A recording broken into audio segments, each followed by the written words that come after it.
Dear student, future colleague, welcome back to my educational channel. And for those who are new here, let me introduce myself. I am Dr. Teresa, a general practitioner that once was walking in the exact same shoes as yours. Looking for a solution to your knowledge tests, you came here as same as I did few years ago. That's why I decided to produce the educational material you need to become a doctor, all in one place. If you find this channel helpful, please subscribe to support me. Now let's dive into the new lesson.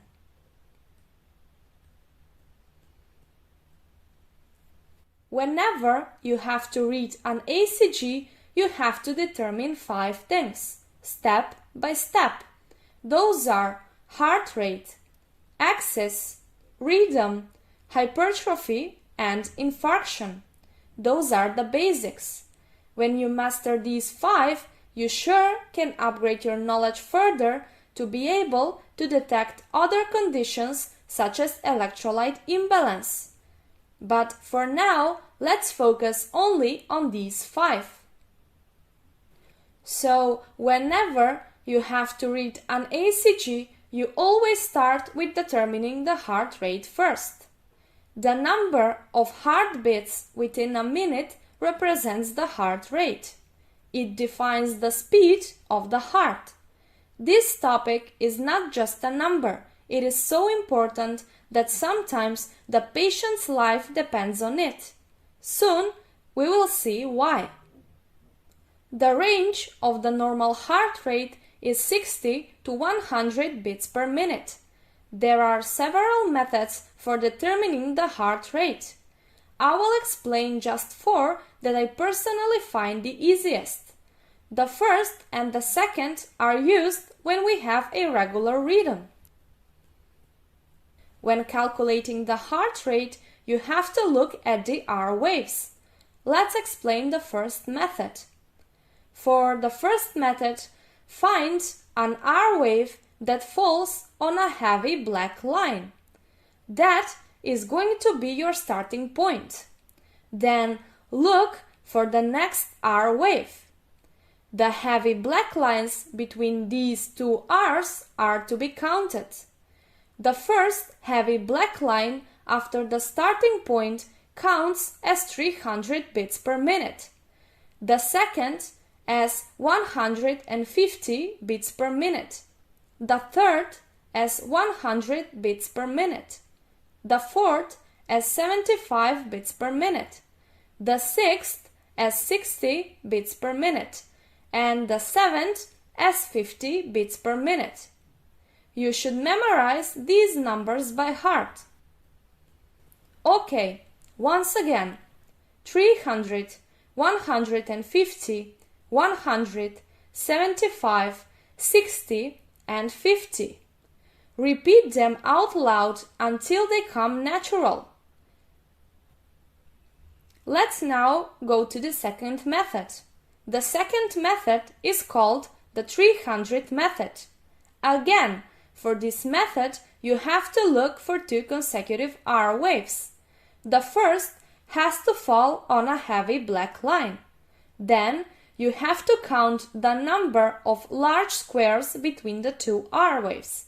And the number you get, you divide it with 300. And with that, you get the heart rate. Easy peasy. But personally, I have a little more preference for the first method because in emergency situations, when you need to quickly determine the heart rate, you can get confused, especially if you are not very good at math. On many ECGs, the heart rate will be already provided by the machine itself, but you should not depend on it. Instead, you have to learn to do it by yourself. These 2 methods are used when we have a regular rhythm. However, in the case of slower heart rates, bradycardias, and irregular rhythms, these 2 cannot be used. That's why there is another method to follow. That is the 6-second interval method. Slow heart rate, named bradycardia, is a condition where the heart paces at a rate slower than 60. You remember that the normal range is 60 to 100 beats per minute. Now, by the term irregular rhythm, I refer on each arrhythmia that has different duration of every cardiac cycle. Now, how do we tell if it's irregular? Well, we look at the distance between each of the R waves, which is the RR interval, and we see if the intervals are the same. Well, clearly we can see that on this ECG they are all different, which means that the duration of every cardiac cycle is different. That tells us that we have an irregular rhythm. In this case, we cannot use the previous two methods, because if we do, we will get a bunch of different heart rates for each of the RR intervals. Let's explain the 6-second interval method. On every ECG paper, at the top, there are marks indicating a 3 seconds interval.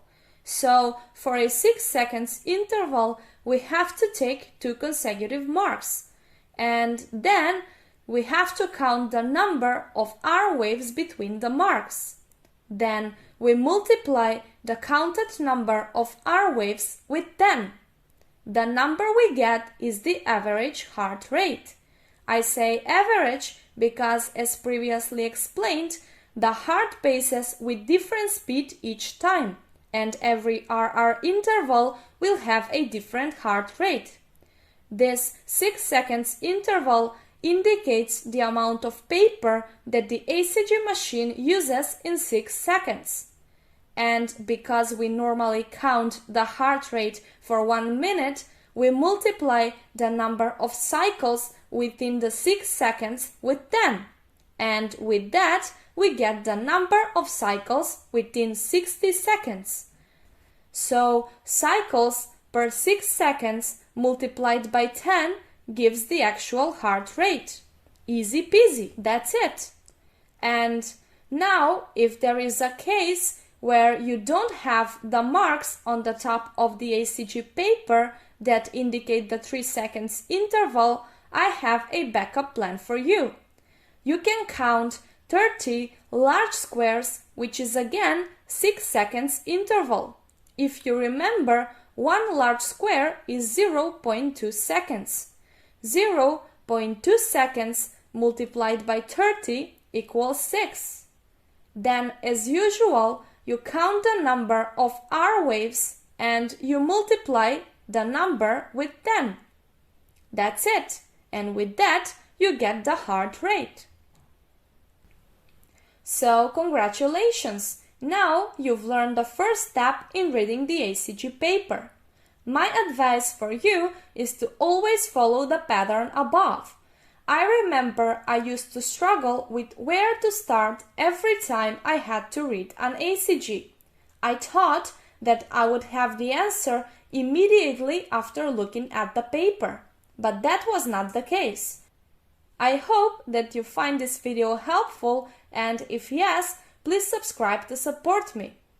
Then go to the next video to attend the next lesson I prepared for you, where I explain the second step in reading the ECG, which is the axis of the heart.